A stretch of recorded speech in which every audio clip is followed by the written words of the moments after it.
Assalamualaikum warahmatullahi wabarakatuh. Apa kabarnya Ananda semua? Semoga selalu dalam lindungan Allah dan dalam keadaan sehat walafiat.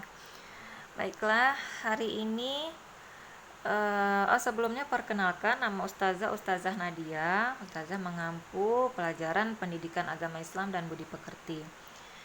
Baiklah, materi kita yang akan kita bahas hari ini adalah tentang optimis, ikhtiar, dan tawakal. Di dalam Al-Quran itu Ananda ada banyak ayat yang menjelaskan tentang materi kita ini. Namun ada hanya beberapa ayat yang akan Ustazah sampaikan ya. Yang pertama ada surah Az-Zumar ayat 53. Kita baca bersama-sama ya Ananda. A'udzubillahi minasyaitonirrajim. Bismillahirrahmanirrahim. Qul ya ibadiyalladzina asrafu ala anfusihim la taqnatu mir rahmatillah innallaha yaghfiru dzunuba jami'a innahu huwal ghafurur rahim. Yang artinya, katakanlah wahai hamba-hambaku yang melampaui batas terhadap diri mereka sendiri, janganlah kamu berputus asa dari rahmat Allah. Sesungguhnya Allah mengampuni dosa-dosa semuanya. Sesungguhnya dialah yang maha pengampun lagi maha penyayang. Kemudian ayat yang barusan kita bacakan ini memiliki kandungan, yakni banyak hamba Allah itu yang menyangka bahwa Allah tidak mengampuni dosa mereka karena dosa mereka terlalu banyak, dan karena itulah mereka menjadi orang yang berputus asa dari rahmat dan ampunan Allah. Padahal Allah itu senantiasa mengampuni hamba-hambanya yang mau bertobat dengan sungguh-sungguh, itu taubatan nasuha. Kemudian Allah mencintai hambanya yang selalu bersikap optimis dan melarang kita untuk bersikap putus asa. Karena Allah senantiasa menyayangi dan mengasihi hambanya yang selalu memohon ampunan kepadanya dan bertaubat atas perbuatan salah yang telah diperbuatnya. Kemudian ada lagi surah An-Najm ayat 39 sampai 42. A'udzubillahi minasyaitonirrajim. Bismillahirrahmanirrahim. Wa allaisa lil insani illa ma sa'a wa anna sa'yahu sawfa yura thumma yujzahul jazaa'al awfa wa anna ila rabbikal muntaha. Yang artinya, dan manusia hanya memperoleh apa yang diusahakannya, dan sesungguhnya usaha itu kelak akan diperlihatkan kepadanya. Kemudian dia akan diberi balasan yang paling sempurna, dan sesungguhnya kepada Tuhanmu lah kesudahannya segala sesuatu.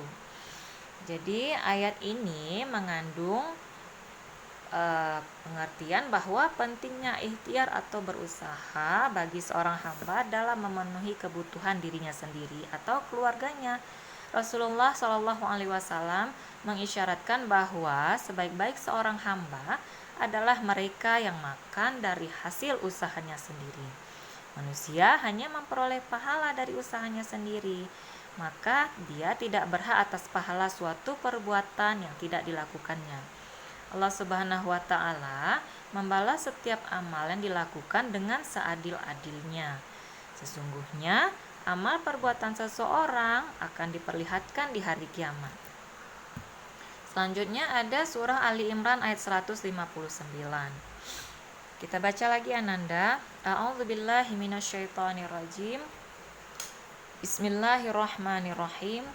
Fabima rahmatim minallahi liltalahum walau kunta fazzan ghalizal qalbi lam faddu min haulik fa'fu anhum wastaghfir lahum wasyawirhum fil amr fa idza azamta fatawakkal 'ala Allah innallaha yuhibbul mutawakkilin. Yang artinya, maka disebabkan rahmat dari Allah lah kamu berlaku lemah lembut terhadap mereka. Sekiranya kamu bersikap keras lagi berhati kasar, tentulah mereka menjauhkan diri dari sekelilingmu. Karena itu maafkanlah mereka, mohonkanlah ampun bagi mereka, dan bermusyawarahlah dengan mereka dalam urusan itu. Kemudian apabila kamu telah membulatkan tekad, maka bertawakallah kepada Allah. Sesungguhnya Allah menyukai orang-orang yang bertawakal kepadanya. Quran Surah Ali Imran ayat 159. Jadi ayat ini mengandung pengertian, walaupun dalam keadaan genting, ini menceritakan tentang saat terjadinya perang Uhud ya Ananda. Walaupun dalam keadaan yang genting saat itu, yaitu ketika terjadinya pelanggaran yang dilakukan oleh kaum muslimin pada saat perang Uhud yang menyebabkan penderitaan di kalangan kaum muslimin itu sendiri. Rasulullah Shallallahu Alaihi Wasallam tetap bersikap lemah lembut, tidak marah. Kemudian Rasulullah memaafkan dan memohonkan ampun dari Allah untuk mereka. Andai kata Rasulullah Shallallahu Alaihi Wasallam bersikap kasar dan berhati keras, niscaya mereka akan menjauhi Rasulullah Shallallahu Alaihi Wasallam. Dan Rasulullah selalu bermusyawarah dengan kaum muslimin dalam segala hal. Oleh karena itu, kaum muslimin patuh melaksanakan hasil musyawarah tersebut. Mematuhi keputusan musyawarah berarti mematuhi keputusan mereka sendiri bersama Rasulullah. Mereka tetap berjuang di jalan Allah. Mereka bertawakal sepenuhnya kepada Allah karena tidak ada yang dapat membela kaum muslimin kecuali Allah Subhanahu wa taala. Dan Allah juga menganjurkan kepada hambanya untuk bersikap tawakal setelah berusaha dan melakukan musyawarah serta membulatkan tekad yang benar dengan cara mempersiapkan sarana kekuatan dan kemampuan yang dimiliki. Kemudian ada hadis Rasulullah Shallallahu Alaihi Wasallam. Bismillahirrahmanirrahim.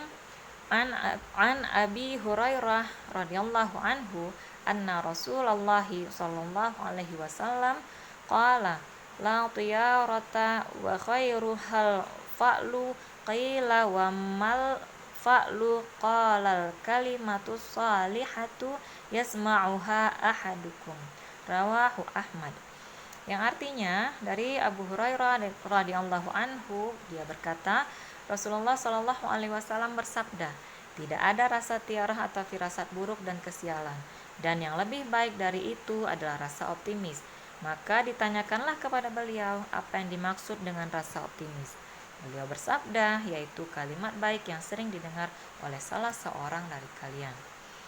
Baiklah Ananda, sampai di sini materi pembahasan kita hari ini. Jika ada yang ingin ditanyakan atau didiskusikan, atau bahkan jika ada Ananda yang ingin menyampaikan pendapatnya terkait materi ini, maka silahkan untuk langsung WA ke Ustazah, menghubungi Ustazah melalui WA pribadi. Ya baiklah, sekian. Wassalamualaikum warahmatullahi wabarakatuh.